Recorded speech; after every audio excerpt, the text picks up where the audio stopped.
اعوذ باللہ من الشیطان الرجیم بسم اللہ الرحمن الرحیم الحمد للہ الاول بلا اول کان قبلہ والآخر بلا آخر یکون بعدہ الذي قصرت عن رؤيته ابصار الناظرین وعجزت عن نعته اوهام الواصفین ثم الصلاة والسلام على اشرف الانبیاء والمرسلین وخاتم النبیین سیدنا ونبینا ومولانا بالقاسم محمد اللہم صلی علی محمد وآل محمد وعلی آلہ الطیبین الطاہرین المعصومین واللعنۃ الدائمۃ علی اعدائہم اجمعین بسم اللہ الرحمن اما بعد فقد قال اللہ سبحانہ وتعالی فی کتابہ المجید بسم اللہ الرحمن الرحیم لو یؤاخذ اللہ الناس بظلمہم ما ترک علیہ من دابہ ولكن يؤخرهم إلى أجل مسمى فإذا جاء أجلهم لا يستأخرون ساعة ولا يستقدمون۔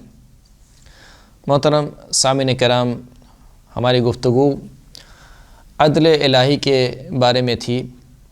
ایک سوال یہ کیا جاتا ہے کہ اگر خداوند کریم عادل ہے تو پھر کیوں وہ ظلم ہوتا ہوا دیکھ رہا ہے، مظلوم کی مدد نہیں کرتا، ظالم کو روکتا نہیں ہے؟ خداوند کریم سورہ مبارکہ نحل کی 61ویں آیت میں ارشاد فرماتا ہے کہ لو یؤاخذ اللہ الناس بظلمہم، اگر خداوند کریم لوگوں کو ان کے ظلم کی وجہ سے ان کی گرفت کرنا چاہے، ان کو پکڑنا چاہے، ما ترک علیہ من دابہ، تو اس روئے زمین پر کسی چوپائے کو نہیں چھوڑے گا، کسی جاندار کو نہیں چھوڑے گا۔ ولیکن یؤخرہم الی اجل مسمی، لیکن خداوند کریم ان کو مہلت دیتا ہے ایک مقررہ وقت تک۔ جب وہ مہلت آ جائے، جب وہ وقت آ جائے، مقررہ وقت آ جائے، فَإِذَا جَاءَ أَجَلُهُمْ، جب ان کی اجل، ان کا مقررہ وقت آ جاتا ہے تو لا يستأخرون ساعة ولا يستقدمون، تو جب وہ وقت آ جائے گا تو ایک لمحے کے لیے بھی نہ اس کو پیچھے دھکیل سکتے ہیں اور نہ ایک لمحے کے لیے اس کو آگے لا سکتے ہیں۔ تو خداوند کریم نے جو انسان کو اس دنیا میں بھیجا ہے، انسان کو پہلے تو یہ سمجھنا چاہیے کہ یہ جو دنیا ہے یہ دار ابتلا ہے، انسان کا امتحان ہے۔ امتحان ہے کا کیا مطلب ہے؟ خداوند کریم انسان کو آزمانا چاہتا ہے کہ یہ میرا شکر گزار بندہ ہے یا میرا بندہ نہیں ہے، میری بندگی کرنے والا ہے یا میری بندگی کرنے والا نہیں ہے۔ اور دوسری جانب سے انسان کو اللہ نے معصوم بھی خلق نہیں کیا، یعنی ایسا نہیں کہ ہر انسان جو اس دنیا میں آ رہا ہے وہ معصوم ہے، معصوم عن الخطا، جس سے کوئی خطا نہ ہو، جس سے کوئی گناہ نہ ہو۔ جب معصوم نہیں ہے تو اس کا مطلب ہے کہ غلطی تو ہوگی، یعنی گناہ تو ہوگا۔ اب یا تو خداوند کریم یہ کرے کہ جس سے بھی مثال کے طور پر گناہ سرزد ہو، فوراً سے اس کا مواخذہ ہو جائے اسی وقت ہی۔ اگر اس طریقے سے ہونے لگا تو پوری کی پوری دنیا برباد ہو جائے گی، معاشرہ برباد ہو جائے گا۔ اگر خدا مہلت نہ دے، کیونکہ ہو سکتا ہے کہ اگر خدا اس بندے کو مہلت دیتا تو یہ بعد میں توبہ کر کے مومن بندہ بن جاتا۔ یہ ممکن ہے یا نہیں ہے؟ تو ممکن ہے، اگرچہ کہ اس کا حق نہیں بنتا کہ خداوند کریم اس کو مہلت دے، لیکن پھر بھی خدا کا فضل و کرم ہے۔ اس لیے خداوند کریم کہہ رہا ہے کہ اگر اللہ لوگوں کی گرفت کرنا چاہتا ان کے ظلم کے سبب تو ما ترک علیہ من دابہ، تو اس روئے زمین پر کوئی جاندار باقی نہیں بچتا۔ کیوں باقی نہیں بچتا؟ اگر اسی وقت ایٹ اے ٹائم اس کا مواخذہ ہو جائے تو پھر تو کوئی بھی نہیں بچے گا، سب کے سب غیر معصوم ہیں، کسی نہ کسی سے بہرحال گناہ انجام پا رہا ہے، جانتے ہوئے نہ جانتے ہوئے، دانستہ طور پر نہ دانستہ طور پر، بہرحال گناہ انسان سے سرزد ہو رہا ہے۔ تو اگر اسی ٹائم اس کا مواخذہ ہو جائے، گناہ کے وقت ہی اس کا مواخذہ ہو جائے تو پوری کی پوری انسانیت برباد ہو جائے گی۔ ما ترک علیہ من دابہ، لیکن اللہ نے خود اپنے تفضل سے، اپنے کرم سے لوگوں کو مہلت دی ہوئی ہے ایک مقررہ وقت تک، اور جب وہ مقررہ وقت آئے گا تو پھر خداوند کریم کہتا ہے کہ بس اب اس مقررہ وقت سے نہ ایک ساعت، نہ ایک گھڑی آگے ہو سکتا ہے، نہ ایک گھڑی پیچھے ہو سکتا ہے۔ تو بس ہمیں یہ سمجھنا چاہیے کہ یہ جو انسان اس دنیا میں آیا ہے، بہرحال اس دنیا میں لوگوں کا امتحان ہو رہا ہے، ہم امتحان کی زندگی گزار رہے ہیں۔ ظالم کا بھی امتحان ہو رہا ہے، مظلوم کا بھی امتحان ہو رہا ہے۔ مظلوم کا امتحان اس طریقے سے ہو رہا ہے کہ آیا یہ ظلم پر صبر کرتا ہے یا نہیں کرتا۔ بہرحال مظلوم کا امتحان ہے۔ اگر مثال کے طور پر ظلم پر صبر نہ کرے اور خدا کی بارگاہ میں شکوہ کرنے بیٹھ جائے کہ اے خدا تو نے میرا گھر برباد کر دیا، نعوذ باللہ، تو نے میرا بیٹا لے لیا مجھ سے، تو نے فلاں کر دیا، فلاں کر دیا، فلاں کر دیا، اس کا مطلب ہے کہ خدا کا صابر بندہ نہیں ہے، شاکی بندہ ہے۔ تو مظلوم کا بھی امتحان ہو رہا ہے۔ ظالم کا امتحان تو بہرحال ہو ہی رہا ہے کہ جب اللہ نے ظالم کو قدرت دی ہے تو آیا اس قدرت کو صحیح استعمال کر رہا ہے یا غلط استعمال کر رہا ہے، یہ ظالم کا امتحان ہے۔ اگر غلط استعمال کر رہا ہے تو اس کا مطلب ہے کہ ظلم کر رہا ہے، صحیح استعمال کر رہا ہے تو اس کا مطلب ہے کہ جو جہاں پر خدا نے کہا تھا وہاں پر استعمال کرنے کا، وہاں پر استعمال کر رہا ہے۔ تو ظالم اور مظلوم بہرحال دونوں کا امتحان ہے، اور خداوند کریم دونوں کو دیکھ رہا ہے اور دونوں کو ایک وقت مقررہ تک مہلت دی جا رہی ہے۔ یہ دیکھو تمہیں مہلت دی گئی ہے، ظالم کو بھی مہلت دی ہے کہ ہو سکتا ہے کہ بعد میں پشیمان ہو جائے، اپنے فعل سے واپس پلٹ آئے، توبہ کر لے، جس کا حق غصب کیا ہے اس کو واپس کر دے، یا مثال کے طور پر اگر کسی کو قتل کیا ہے نعوذ باللہ تو قصاص دے دے، دیت دے دے، جو بھی بہرحال کسی بھی طریقے سے اپنا حق کو چھٹوا سکتا ہے کسی سے، تو اپنا حق بعد میں چھٹوا سکے۔ تو ہر ایک کو خداوند کریم نے مہلت دی ہے، اور اگر ظالم اپنے ظلم پر ڈٹا رہے، یعنی آپ کہیں کہ وہ تو ایسا ظالم ہے تو وہ تو کسی کو خدا ہی نہیں مانتا مثال کے طور پر، تو اس کے لیے آپ کیا کہیں گے؟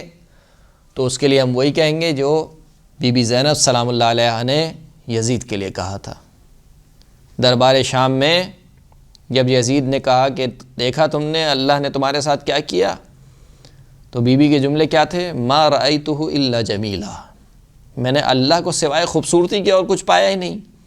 یعنی اللہ میرے حق میں جو بھی کرتا ہے وہ خوبصورتی ہے، اس میں خیر ہی خیر ہے، میں نے اللہ میں کوئی برائی نہیں دیکھی۔ جو تو کہہ رہا ہے کہ جو برائی تم تک پہنچی ہے وہ اللہ کی وجہ سے پہنچی ہے، نعوذ باللہ، میں اس عقیدے کی قائل نہیں ہوں۔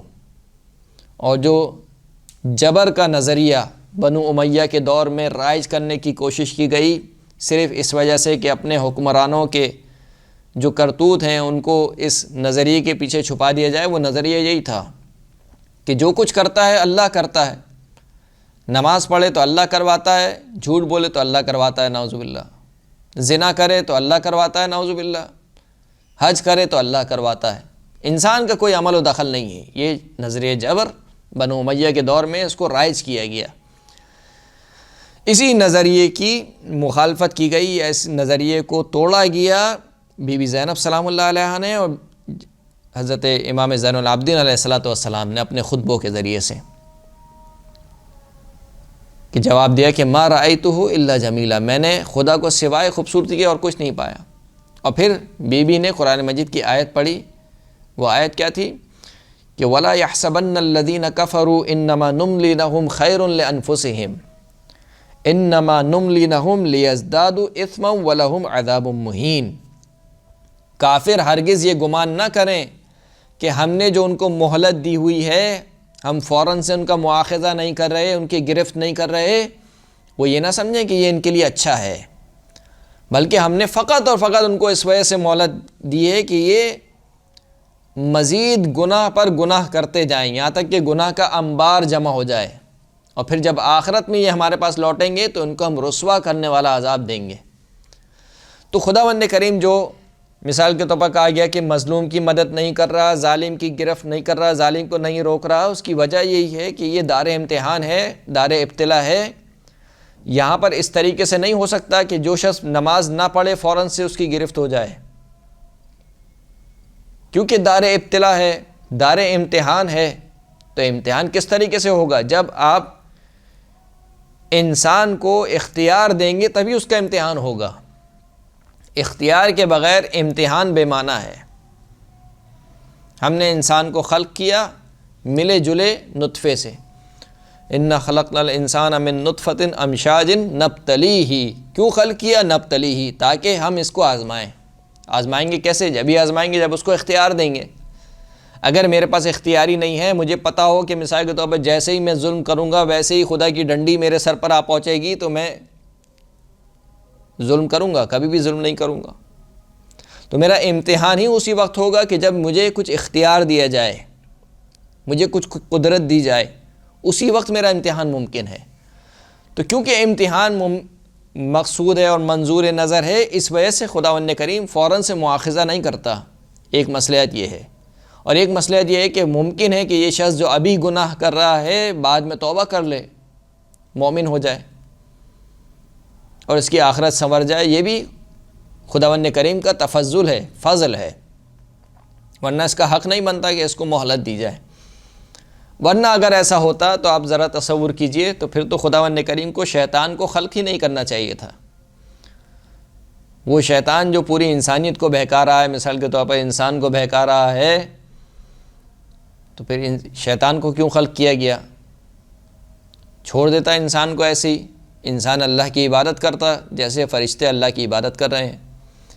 یا وہ نفس جو نفس امارہ کہا جاتا ہے، وہ اگر مثال کے طور پر انسان میں رکھا گیا ہے، جو خواہشات کا لالچی ہے، خواہشات پر لپکتا ہے، جس کی وجہ سے انسان گناہ کر بیٹھتا ہے، اگر وہ نفس ہی انسان کو عطا نہیں کرتا تو یہ کام بہت آسان تھا خداوند کریم کے لیے۔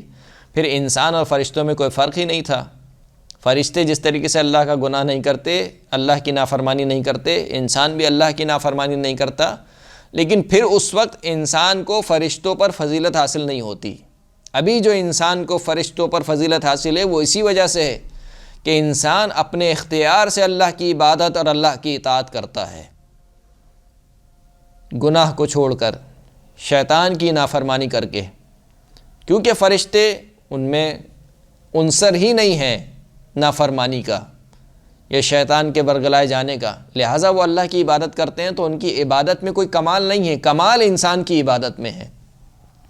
تو اگر اس طریقے سے سوچا جائے تو پھر تو نہ شیطان کو خلق کرنا چاہیے تھا، نہ نفس کو خلق کرنا چاہیے تھا، کیونکہ امتحان مقصود نظر تھا، لہٰذا اللہ نے شیطان کو بھی رکھا، انسان کے نفس کو بھی رکھا، اور اس دنیا کو دار ابتلا قرار دیا۔ یہاں پر اس دنیا میں اللہ نے عذاب دینے میں جلدی نہیں کی، یہاں تک کہ گزشتہ امتوں میں بھی جہاں پر عذاب آئے ہیں وہاں پر اس طریقے سے نہیں ہوا کہ ایک دم سے عذاب آ گیا۔